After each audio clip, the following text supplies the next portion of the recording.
نماز عصر کے بعد قرآن کی یہ سورت 3 بار پڑھنے سے جسم کی ہر بیماری جاتی رہتی ہے اور مرتے دم تک کوئی بیماری نہیں ہوگی۔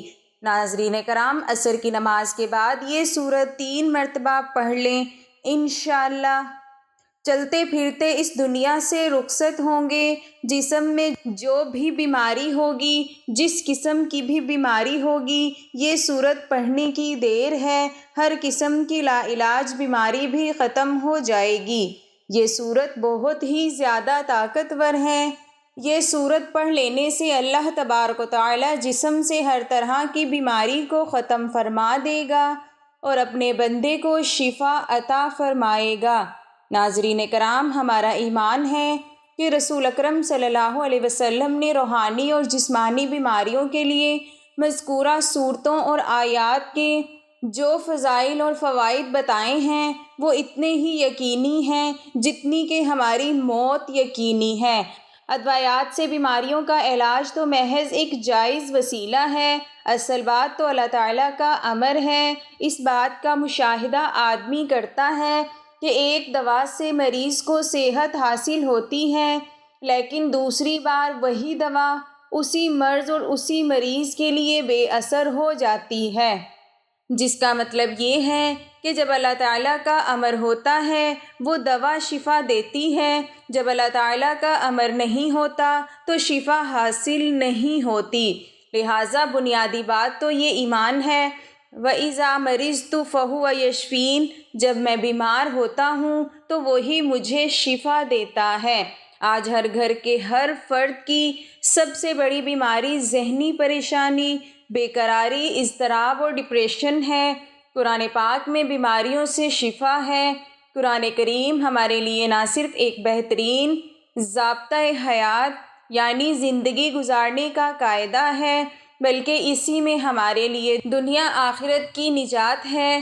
اس کی برکت سے جسمانی روحانی بیماریاں دور ہوتی ہیں، جہالت اور گمراہی کی تاریکیاں کافور ہوتی ہیں، بدعقیدگی اور بد اخلاقی جاتی رہتی ہے اور خوش عقیدگی، خوش اخلاقی اور اللہ عز و جل کی معرفت حاصل ہوتی ہے۔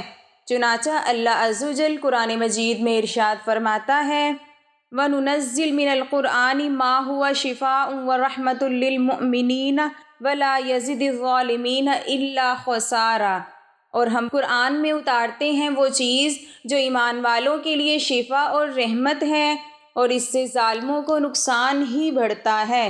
اس آیت کریمہ کے تحت مفسر قرآن امام فخر الدین رازی رحمۃ اللہ علیہ قوی فرماتے ہیں، قرآن کریم ہر طرح کی بیماریوں سے شفا عطا فرماتا ہے، وہ روحانی امراض ہوں چاہے جسمانی۔ قرآن کریم کا امراض روحانیہ کے لیے شفا ہونا تو ظاہر ہے ہی، اس کی تلاوت کی برکت سے بکثرت امراض جسمانیہ سے بھی شفا حاصل ہوتی ہے۔ اسی آیت کے تحت دیگر مفسرین اعظام نے جہاں یہ ارشاد فرمایا کہ قرآن مجید سے امراض ظاہرہ اور باطنہ، ضلالت و جہالت، گمراہی، لا علمی وغیرہ دور ہوتے ہیں اور ظاہری باطنی صحت حاصل ہوتی ہے، اعتقادات باطلہ، اخلاق رذیلہ، غلط عقیدے اور برے اخلاق دفع ہوتے ہیں اور عقائد حقہ، معارف الہہ، صفات حمیدہ، اخلاق فاضلہ، صحیح عقیدے، اللہ تعالیٰ کی معرفت و پہچان، بہترین صفات اور زبردست اخلاق حاصل ہوتے ہیں۔ مفسر قرآن علامہ ابن عطیہ اندلسی رحمۃ اللہ علیہ نے یہ بھی فرمایا کہ اس بات کا بھی احتمال ہے کہ آیت کریمہ میں شفا سے دم اور تعویذات کے ذریعے بیماریوں میں قرآن پاک کا فائدہ مند ہونا مراد ہے۔ مفسرین اعظام کی مندرجہ بالا تصریحات سے پتہ چلا کہ قرآن مجید پورے کا پورا شفا ہے، لیکن بعض صورتوں کے متعلق احادیث مبارکہ میں صراحتاً یعنی واضح طور پر مختلف بیماریوں سے شفا کا بیان فرمایا گیا ہے، جیسا کہ سورۃ فاتحہ کے متعلق ارشاد ہے۔ حضرت سیدنا جابر رضی اللہ تعالی عنہ سے حضور سراپا نور علیہ الصلاۃ والسلام نے فرمایا کہ اے جابر، کیا میں تجھے قرآن میں نازل شدہ سب سے اچھی صورت نہ بتا دوں؟ سیدنا جابر رضی اللہ تعالی عنہ نے عرض کی، کیوں نہیں یا رسول اللہ صلی اللہ تعالی علیہ وسلم؟ تو آپ صلی اللہ تعالی علیہ وسلم نے ارشاد فرمایا، یہ سورۃ فاتحہ ہے۔ مزید فرمایا، اس میں ہر مرض کے لیے شفا ہے۔ محدثین کرام نے قرآن مجید کی آیات بیماروں پر پڑھ کر دم کرنے کی بھی کئی روایات نقل فرمائی ہیں۔ چنانچہ حضرت سیدنا عائشہ صدیقہ رضی اللہ تعالی عنہا بیان فرماتی ہیں کہ جب رسول اللہ صلی اللہ تعالی علیہ وسلم کے اہل میں سے کوئی بیمار ہوتا تو آپ صلی اللہ تعالی علیہ وسلم اس پر قل اعوذ برب الفلق اور قل اعوذ برب الناس پڑھ کر دم فرماتے۔ ناظرین کرام، حضور نبی اکرم صلی اللہ علیہ وسلم کی عمر مبارک جب 7 برس کی ہوئی تو سرکار کی آنکھیں دکھنے لگیں۔ آپ صلی اللہ علیہ وسلم کے دادا حضرت عبد المطلب نے آپ کا بڑا علاج کروایا مگر سرکار کی آنکھیں ٹھیک نہیں ہوئیں۔ حضرت عبد المطلب بڑے پریشان کہ اب کیا کیا جائے۔ بڑا علاج کروایا مگر پوتا ٹھیک نہیں ہو رہا۔ آپ پریشان بیٹھے سوچ رہے تھے کہ کسی جاننے والے نے کہا، اے سردار مکہ، پریشان نہ ہو، مکہ شریف کے قریب عکاظہ بازار ہے، اس بازار کے ساتھ ایک طبیب کا گھر ہے، وہ بڑا قابل ہے، وہ دوائی بھی دے گا اور آپ کے پوتے کو دم بھی کرے گا، یہ یقیناً ٹھیک ہو جائے گا۔ ہم نے کئی مرتبہ اس کو آزمایا ہے۔ حضرت عبد المطلب بڑے خوش ہوئے۔ آپ نے حضور اکرم صلی اللہ علیہ وسلم کو اپنے ساتھ لیا اور اس طبیب، اس راہب کے پاس تشریف لے گئے۔ شام کا وقت تھا۔ آپ اس کے دروازے پر پہنچے تو دیکھا کہ دروازہ بند تھا۔ آپ نے وہاں کے لوگوں سے اس طبیب یعنی اس راہب کے بارے میں پوچھا کہ وہ کیسا ہے۔ لوگوں نے بڑی تعریف کی کہ راہب صاحب کے ہاتھ میں بڑی شفا ہے، جو مریض بھی ان کے پاس آئے یہ دوا بھی دیتے ہیں اور ساتھ میں دم بھی کرتے ہیں۔ اللہ تعالیٰ کرم کرتا ہے اور بیمار ٹھیک ہو جاتا ہے۔ فرمایا، اب ہے کہاں؟ لوگوں نے کہا، ہے تو گھر پر لیکن اب دروازہ نہیں کھلے گا۔ فرمایا، کیوں؟ لوگوں نے کہا، حضور یہ موجی بندہ ہے، دروازہ بند کر کے عبادت کرتا رہتا ہے، کئی دن تک دروازہ بند رہتا ہے، جب اس کی مرضی ہو تب دروازہ کھولتا ہے۔ فرمایا، کوئی پتہ ہے کہ دروازہ کب کھلے گا؟ لوگوں نے کہا کہ اب تو یہ کھلنا مشکل ہے کیونکہ آج ہی دروازہ بند ہوا ہے، اب کچھ مہینے یا پھر کچھ سال کے بعد ہی کھلے گا۔ حضرت عبد المطلب بڑے پریشان ہوئے کہ اب کیا ہوگا۔ اچانک راہب کے مکان میں زلزلہ آیا، دیواریں ہلنے لگیں، چھت لرزنے لگی۔ قریب تھا کہ اس طبیب، اس راہب کا مکان گر جاتا، وہ راہب اس مکان کے نیچے دب جاتا۔ فوراً دروازہ کھول کر باہر نکل آیا۔ جب وہ باہر آیا تو اس نے حضرت عبد المطلب کو پہچان لیا کہ یہ مکہ مکرمہ کے سردار ہیں۔ راہب نے کہا کہ سرکار کیسے آنا ہوا؟ حضرت عبد المطلب نے فرمایا، یہ میرا پوتا بیمار تھا، آنکھیں ٹھیک نہیں ہو رہی تھیں، سنا ہے کہ آپ دوا بھی دیتے ہیں اور دم بھی کرتے ہیں، مہربانی کریں جلدی سے کوئی دوائی دیں اور دم بھی کریں تاکہ میرا پوتا ٹھیک ہو جائے۔ راہب نے جب پیارے آقا حضرت محمد صلی اللہ علیہ وسلم کے چہرے کا نور دیکھا تو دیکھتا ہی رہ گیا۔ پھر کمرے میں گیا، غسل کیا، نئے کپڑے پہنے، خوشبو لگائی، پھر ایک آسمانی صحیفے کے چند اوراق اٹھا کر لایا، سرکار کے پاس آ کر دیکھنے لگا۔ کبھی اپنی کتاب دیکھتا، کبھی سرکار کا چہرہ دیکھتا، کبھی کتاب دیکھتا، کبھی واللیل کی زلفوں کو دیکھتا، سارے اوراق بھی دیکھے، کملی والے کو سر سے لے کر پاؤں تک بھی دیکھا، پھر قدموں میں گر کر کہنے لگا، اے محمد صلی اللہ علیہ وسلم، میں گواہی دیتا ہوں کہ آپ اللہ تعالیٰ کے آخری نبی ہیں، آپ کے بعد کوئی نبی نہیں آئے گا۔ سبحان اللہ، عظمت مصطفیٰ کے ابھی اعلان نبوت فرمایا نہیں لیکن راہب پہلے ہی کلمہ پڑھ کر گواہی دے رہا ہے۔ حضرت عبد المطلب راہب کی بات سن کر بڑے خوش ہوئے اور پھر فرمایا، راہب صاحب، جس کام کے لیے میں حاضر ہوا ہوں وہ جلدی کریں۔ راہب نے کہا، کون سا کام؟ فرمایا، میرے پوتے کو دوا بھی دو اور اسے دم بھی کرو تاکہ اس کی آنکھیں ٹھیک ہو جائیں۔ راہب نے کہا، حضرت آپ کیا کہہ رہے ہیں، میں اس کا علاج کروں؟ حضرت عبد المطلب نے فرمایا، راہب صاحب، میں تو آیا ہی اسی خاطر ہوں۔ راہب کی آنکھوں میں آنسو آ گئے اور کہا، سرکار، آپ نے محمد صلی اللہ علیہ وسلم کی عظمت کو سمجھا ہی نہیں۔ آپ طبیب کو مریض کے پاس لے کر آئے ہیں، مقدس کو گنہگار کے پاس لے کر آئے ہیں، شفائے کائنات کو مرض مجسم کے پاس لے آئے ہیں، داتا کو بھکاری کے پاس لے آئے ہیں، مختار کو مجبور کے پاس لے آئے ہیں، نبی کو امتی کے پاس لے آئے ہیں۔ اے عبد المطلب، میں اپنے عبادت خانے میں بیٹھا اللہ تعالیٰ کی عبادت کر رہا تھا کہ اچانک میرا سارا مکان لرزنے لگا۔ اگر میں باہر نہ آتا تو مکان کے نیچے آ کر دب جاتا۔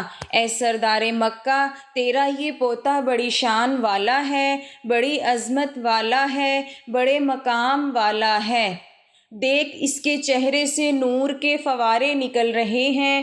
کائنات کے یہودی اس کے دشمن ہیں، اسی طرح لے کر اس کو نہ پھرا کرو، کہیں کوئی یہودی اس کو تکلیف نہ دے۔ جاؤ، اس کو اپنے گھر لے جاؤ۔ حضرت عبد المطلب نے فرمایا، راہب صاحب، آپ نے میری بڑی رہنمائی فرمائی، شکریہ، لیکن اصل مسئلہ تو اپنی جگہ رہا۔ جس مقصد کے لیے میں آیا تھا وہ تو حل نہ ہوا۔ تو راہب نے مسکرا کر کہا، اے سردار مکہ، ان کی آنکھوں کا علاج خود انہی کے پاس موجود ہے، تمہیں پتہ ہی نہیں۔ فرمایا، کہاں ہے علاج؟ راہب نے کہا کہ سردار مکہ، محمد صلی اللہ علیہ وسلم کا لعاب شریف نکال کر ان کی آنکھوں میں لگاؤ، یہ بالکل ٹھیک ہو جائیں گے۔ حضرت عبد المطلب نے اسی وقت سرکار کے منہ سے لعاب نکال کر آپ کی آنکھوں میں لگایا تو آپ کی آنکھیں اسی وقت ٹھیک ہو گئیں، جیسے کبھی دکھی ہی نہیں تھی۔ حضرت عبد المطلب بڑے حیران ہوئے، اس راہب کا شکریہ ادا کیا، چلنے لگے تو راہب نے کہا، حضور، شکریہ تو آپ کا کہ آپ نے مجھے سرکار کائنات کی زیارت کروائی ہے۔ حضرت عبد المطلب نے فرمایا کہ راہب صاحب، آپ کا دم بہت مشہور ہے، سنا ہے کہ آپ جس کو بھی دم کرتے ہیں وہ مریض اسی طرح ٹھیک ہو جاتا ہے۔ وہ دم کیا کرتے ہیں، وہ الفاظ کیا پڑھتے ہیں کہ جن میں اللہ تعالیٰ نے اتنی تاثیر رکھ دی ہے؟ راہب مسکرا پڑا اور کہا، حضور، جب مریض میرے پاس آتا ہے تو میں اللہ کی بارگاہ میں ہاتھ اٹھا کر کہتا ہوں، یا اللہ، تجھے آخری نبی کی عظمت کی قسم، تجھے اس پیار کا واسطہ، اس کی محبوبیت کا واسطہ، اس بیمار کو شفا دے دے۔ پھر میں مریض پر دم کرتا ہوں، اللہ تعالیٰ اسے شفا دے دیتا ہے۔ ماشاء اللہ، تبارک و تعالیٰ۔ ناظرین کرام، آج کا وظیفہ اس قدر شاندار وظیفہ ہے، اگر کوئی شخص نماز عصر کے بعد ایک سورت پڑھ لیا کرے تو انشاءاللہ اس کے جسم سے ہر طرح کی بیماری ختم ہو جائے گی اور پھر موت تک کوئی بھی بیماری لاحق نہیں ہوگی۔ جان لیجئے کہ یہ سورت بہت زیادہ بابرکت ہے۔ اللہ تعالیٰ نے ان کلمات میں بہت زیادہ طاقت رکھی ہے۔ جو بھی شخص کسی ایسی بیماری میں مبتلا ہے کہ جس کا علاج کروا کر تھک چکا ہے اور اسے شفا نہیں مل رہی، تو بس پھر نماز عصر کے بعد یہ سورت 3 مرتبہ پڑھ لیں، انشاءاللہ اللہ تبارک و تعالیٰ آپ کو ہر قسم کی بیماری سے نجات عطا فرمائے گا۔ جان لیجئے کہ وہ سورت یہ ہے، یہ صورت آپ نے نماز عصر ادا کرنے کے بعد فوراً بعد 3 مرتبہ پڑھ لینی ہے، لیکن اس سے پہلے کم سے کم 1 مرتبہ درود ابراہیمی ضرور پڑھ لیجئے گا۔ 1 مرتبہ ثواب کی نیت سے میرے ساتھ بھی درود پاک پڑھ لیں۔ اللہم صل علی محمد وعلی آل محمد کما صلیت علی ابراہیم وعلی آل ابراہیم انک حمید مجید۔ اللہم بارک علی محمد وعلی آل محمد کما بارکت علی ابراہیم وعلی آل ابراہیم انک حمید مجید۔ درود پاک پڑھنے کے بعد آپ نے 1 مرتبہ اعوذ باللہ من الشیطان الرجیم اور بسم اللہ الرحمن الرحیم پڑھ کر 3 مرتبہ سورۃ رحمان کی تلاوت کرنی ہے۔ سورۃ رحمان کی تلاوت کرنے کے بعد آپ نے یہ کلمات 33 مرتبہ پڑھنے ہیں۔ سبحان اللہ العظیم و بحمدہ لا حول ولا قوۃ الا باللہ العلی العظیم۔ اس کے بعد آپ نے دوبارہ درود پاک پڑھنا ہے، جتنی بار آپ نے وظیفے کے آغاز میں پڑھا تھا۔ آپ کو جو بھی بیماری ہوگی، جو بھی سخت سے سخت مشکل ہوگی، پریشانی ہوگی، انشاءاللہ اللہ تعالیٰ آپ کی ہر طرح کی لا علاج بیماری اور مشکل کو ختم کر دے گی۔ آپ کو ان کلمات کا اثر فوراً دیکھنے کو ملے گا۔ انشاءاللہ اللہ تبارک و تعالیٰ آپ کو ان کلمات کو پڑھنے سے فوراً شفا عطا فرمائے گا۔ ناظرین کرام، جان لیجئے کہ یہ صورت 3 مرتبہ اور 33 مرتبہ یہ کلمات آپ نے پڑھ لینے ہیں، اور اول آخر کم سے کم 1 مرتبہ یا 3 مرتبہ یا 7 مرتبہ درود پاک بھی پڑھ کر شروع کرنا ہے۔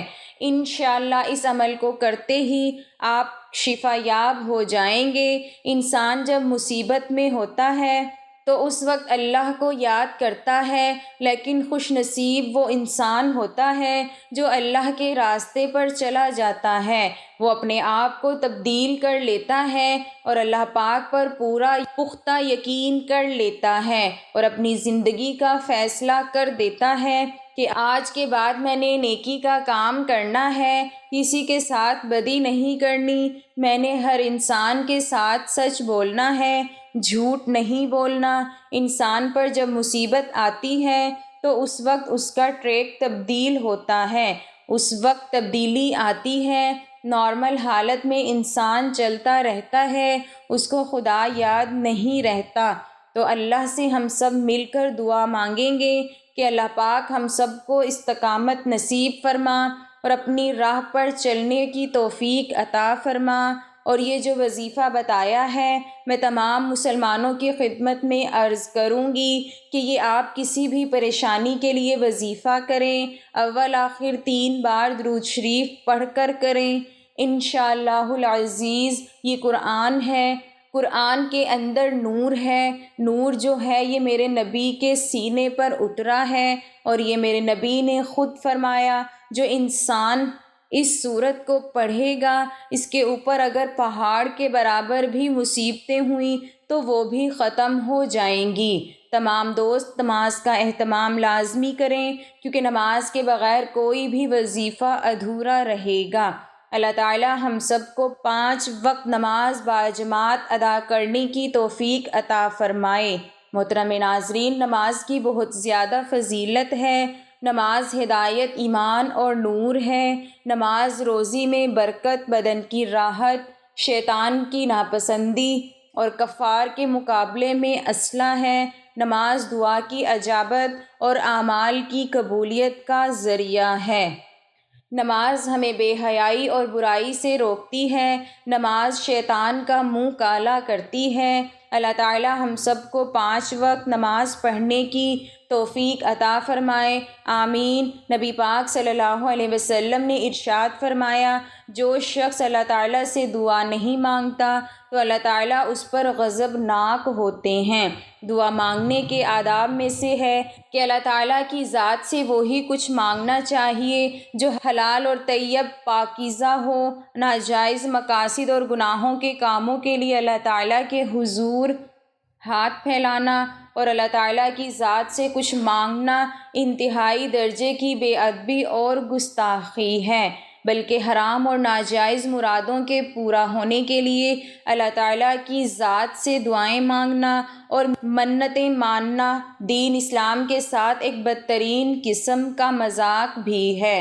محترم ناظرین، مؤذن جب اذان کہتا ہے تو ایسے وقت میں کی جانے والی دعا زیادہ قبول ہوتی ہے۔ سیدنا انس رضی اللہ تعالی عنہ رسول صلی اللہ علیہ وسلم سے بیان کرتے ہیں کہ پیارے نبی کریم صلی اللہ علیہ وسلم نے فرمایا، جب مؤذن اذان کہتا ہے تو آسمان کے دروازے کھول دیے جاتے ہیں اور دعائیں قبول کی جاتی ہیں۔ ایک بندہ مومن اگر نماز کے اوقات میں اذان اور اقامت کے درمیان دعا کرے تو اس بات کا زیادہ امکان ہے کہ اس کی دعا قبول کر لی جائے، اس لیے کہ نبی کریم صلی اللہ علیہ وسلم کا فرمان عالی شان ہے، اذان اور اقامت کے درمیان مانگی جانے والی دعا نامنظور نہیں ہوتی۔ صحابہ کرام رضی اللہ تعالی عنہ نے عرض کیا، اے اللہ کے رسول، ہم اس وقت میں کیا مانگا کریں؟ آپ نے فرمایا، اللہ تعالیٰ سے دنیا اور آخرت کی عافیت کا سوال کیا کرو۔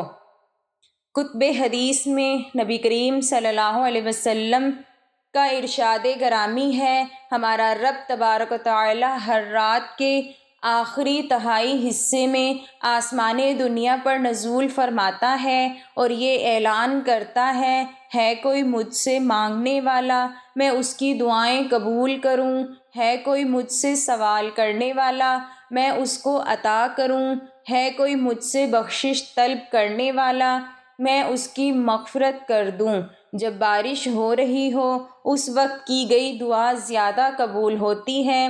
سیدنا سہل بن سعد رضی اللہ تعالی عنہ روایت کرتے ہیں کہ نبی کریم صلی اللہ علیہ وسلم نے فرمایا، 2 وقتوں کی دعا رد نہیں ہوتی، ایک تو اذان کے وقت اور دوسری اس وقت کی دعا جب بارش ہو رہی ہو۔ اللہ تبارک و تعالیٰ سے دعا ہے کہ نیکی کی بات کو سننے سمجھنے اور اس پر عمل کرنے کی طاقت اور توفیق مرحمت فرمائے، میرا سنانا اور آپ کا سننا قبول و منظور فرمائے، آمین یا رب العالمین۔ ناظرین کرام، آخر میں میری آپ سے درخواست ہے کہ اللہ تعالیٰ کے 99 ناموں میں سے کوئی ایک نام لکھ کر کمنٹس میں ضرور شیئر کریں۔ اللہ تعالیٰ ہم سب کا حامی و ناصر ہو، آمین، جزاک اللہ۔